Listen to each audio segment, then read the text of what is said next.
할렐루야, 성탄의 새 아침이 밝았습니다. 우리 주님이 사단마귀 권세를 이기시고 우리를 구원하기 위해 이 땅에 오셨습니다. 그 주님의 탄생이 우리에게 참 평안과 기쁨을 허락해 주실 것입니다. 그 주님의 탄생을 기뻐하면서 우리 찬송가 117장 만백성 기뻐하여라 1절과 3절을 함께 찬송하면서 하루의 문을 활짝 열어가도록 하겠습니다. 함께 찬송하시겠습니다.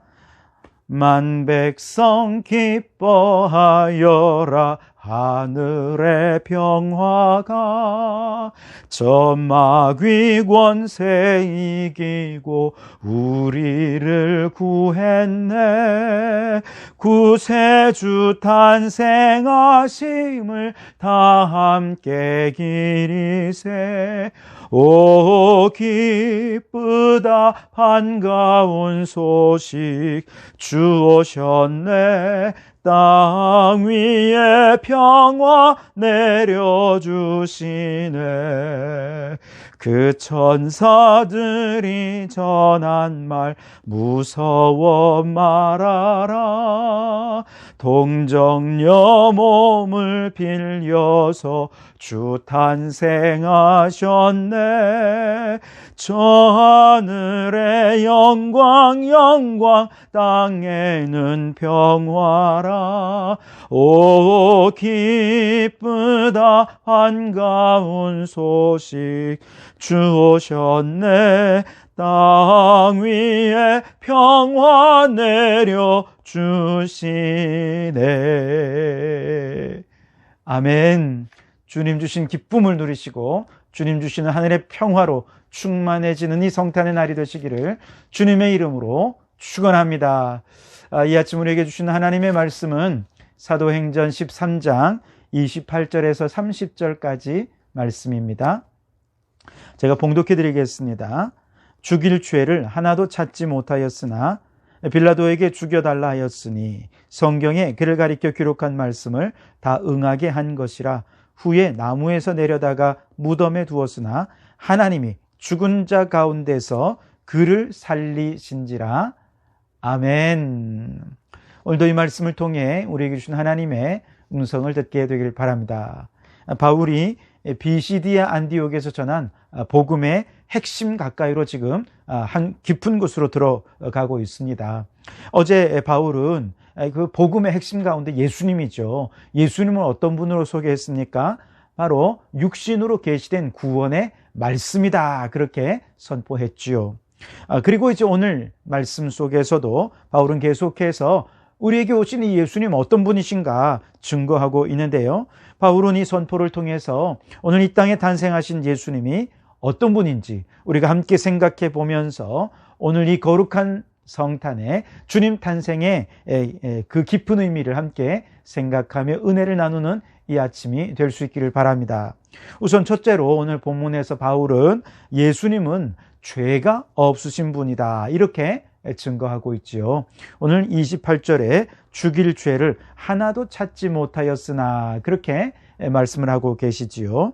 다시 말해서 예수님은 인간의 몸을 입고 계시고 완전한 인성을 지니고 계신 분임에도 불구하고 그럼에도 예수님은 죄가 없으신 분이다 이렇게 전하고 있는 것입니다. 사실 모든 사람은 죄의 본성을 지니고 태어나지요. 그래서 선한 일은 아무리 학교에서 가르치고 또 수없이 부모님을 통해 가르치고 연습시키고 훈련을 시켜도 하나 익히는 게 그렇게 어려워요. 그런데 악한 일은 누가 가르쳐 주지 않아서 스스로 아주 창조적으로 악한 일을 행하는 것이 바로 우리 인간입니다. 왜 그렇습니까? 본성적으로 죄악을 가지고 태어나기 때문에 그렇죠. 문제는 이런 본성적인 죄는 인간 스스로가 해결할 수 있는 길이 없다는 사실입니다. 헌법에 위배되는 죄를 범하면 그 헌법이 정하고 또 재판관이 판결한 대로 형량을 살고 나오면 법률적인 차원에서의 죄는 더 이상 물을 수가 없어요. 그러나 그렇다고 해서 그 사람이 더 이상 죄가 없다 이렇게 말할 수는 없지 않습니까? 왜냐하면 도덕적으로 혹은 더 나아가서 양심이 그를 여전히 죄인으로 보고 있기 때문에 그렇습니다. 이처럼 우리가 양심에 어긋나는 죄조차도 용서하기가 어려운 것이 우리 인생이라고 한다면, 우리가 아예 더 본성적으로 우리의 DNA 속에, 우리의 영혼 속에 가지고 태어나는 이 죄는 어떠한 방법으로도 용서받을 길이 없는 것입니다. 어떤 대가를 치른다 하더라도 이 본성적인 죄는 용서받을 수 없어요. 우리 인간은 스스로를 용서할 수 있는 방법이 없습니다. 이런 거죠. 만일 태평양 한복판에 조난당한 사람들이 있다고 한다면 이들을 어떻게 구해줄 수 있겠습니까? 바다에 빠진 사람들끼리 서로를 구해줄 수 있겠습니까? 불가능하죠. 자기 한 목숨 사는 것도 불가능한데 남의 생명 어떻게 책임집니까? 바다가 아닌 육지에서 누군가가 배를 타고 오든지 헬기를 타고 오든지 외부에서 누가 와줘야 하는 거죠. 마찬가지예요. 모든 사람은 죄악의 바다에 빠져 조난당한 인생입니다. 그렇다면 이 인간은 누구도 이 죄악의 바다에서 서로를 구원해 줄 방법은 없는 것입니다.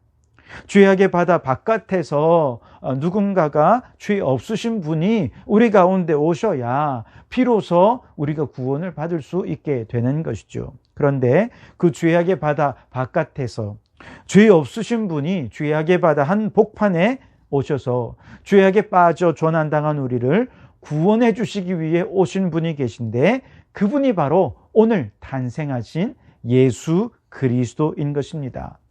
하나님께서는 예수님께서 죄인들의 구원자로서의 사명을 감당하기 위해서 죄로부터 예수님을 보호하시고 죄악의 때가 묻지 않도록 하기 위해서 아주 세밀하고 또 특별하고 신비한 방법으로 예수님을 우리 가운데 탄생시켜 주셨는데, 그것이 바로 동정녀의 탄생이죠.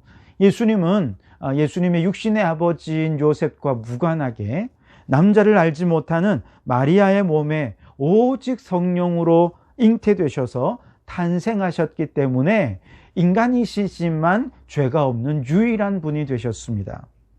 여러분, 이것 하나만 생각을 해보아도 하나님께서 죄인된 우리를 구원하시기 위해 얼마나 섬세하게, 얼마나 치밀하게 계획하시고 준비하셔서 예수님을 이 땅에 탄생시켜 주셨는지 우리가 정말 생각만 해도 놀랍습니다.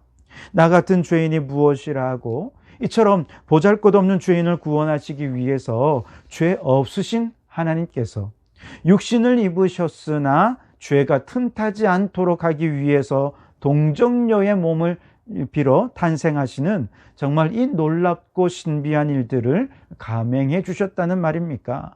정말 놀랍습니다.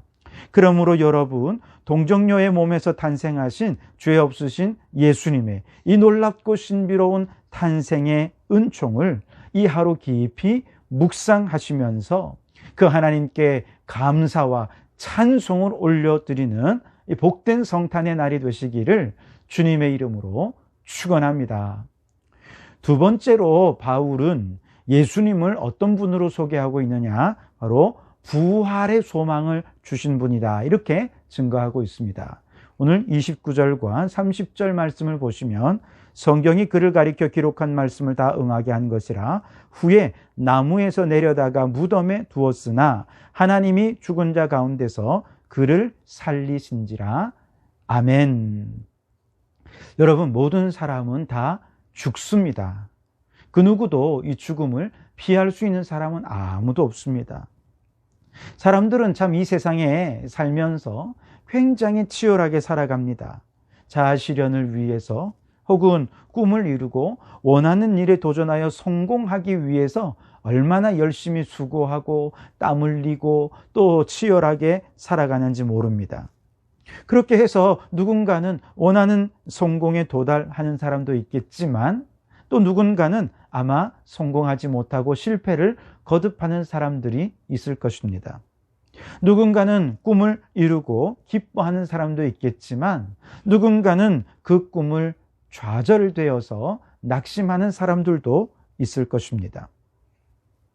그러나 이렇게 꿈을 이루고 성공해서 승승장구 잘 나가는 사람도, 평생을 실패하고 좌절하고 보잘것없이 살았던 사람도 그들의 마지막은 다 똑같습니다. 죽음이죠. 조금 극단적으로 얘기하자면 사람들은 그렇게 열심히 치열하게 살아가지만 결국은 허무한 죽음을 향해 달려가고 있는 것이죠. 마치 불나방이 불을 향해 그렇게 열심히 날개짓해서 날아가지만 그 끝에서 불에 타 죽는 것처럼 우리 인생도 그렇게 허무한 인생이라는 것이죠. 그 누구도 그 죽음을 극복하고 살아난 사람은 없습니다. 과학이 발달하면 죽음도 극복하고 불로 장생하게 될 것이다. 그날이 이제 얼마 남지 않았다. 그렇게 떠드는 사람들이 있습니다만 여러분, 그것은 그저 이 육신의 생명의 연장일 뿐이지 그게 진정 죽음을 피하는 것은 아닐 것입니다. 육신만 살아있으면 뭐합니까? 그 영혼은 죽는데요.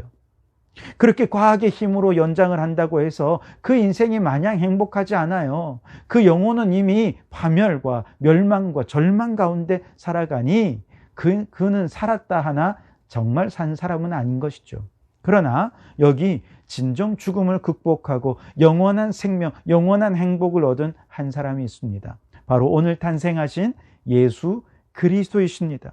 예수님도 태어날 때는 죽기 위해 태어나셨습니다. 그러나 예수님은 죽기는 하지만 허무하게 죽음에 굴복하신 분은 아니에요. 예수님께서 십자가에 죽으셔야 했던 이유는 바로 그 죽음을 통해서 죽음의 세력을 잡은 자 마귀를 멸하시기 위함이었습니다. 죽기를 무서워함으로 한평생 매여 종노릇하는 자들을 놓아주기 위함이었습니다. 그리고 그 사명을 마치셨을 때 하나님께서 무덤에 묻히신 예수님을 다시 살려 부활시켜 주심으로 잠자는 자들의 첫 열매가 되게 해 주셨습니다. 예수님 그 이전에 그 누구도 다시 살기 위해 태어난 사람은 없었어요. 그러나 예수님 이후 예수님을 믿는 모든 사람들은 예수님처럼 천국에서 영원히 살고 영원한 기쁨과 영원한 행복을 누리기 위해 다시 태어나는 존재가 되기 위해 사는 존재가 될 수 있었던 것이죠. 여러분, 오늘 탄생하신 예수님은 우리에게 살아야 할 이유를 주시고 생명을 주시는 분이십니다. 그러므로 탄생하신 예수님을 나의 구주로 믿고 사랑하며 이 땅에서 살다가 저 영원한 천국에서 영원토록 다시 사는 그 행복과 기쁨을 함께 누리게 되기를 간절히 바랍니다. 여러분, 오늘 탄생하신 예수님은 죄가 없으신 우리의 구원자이십니다. 또한 부활하셔서 우리에게 영생을 주신 유일한 분이십니다.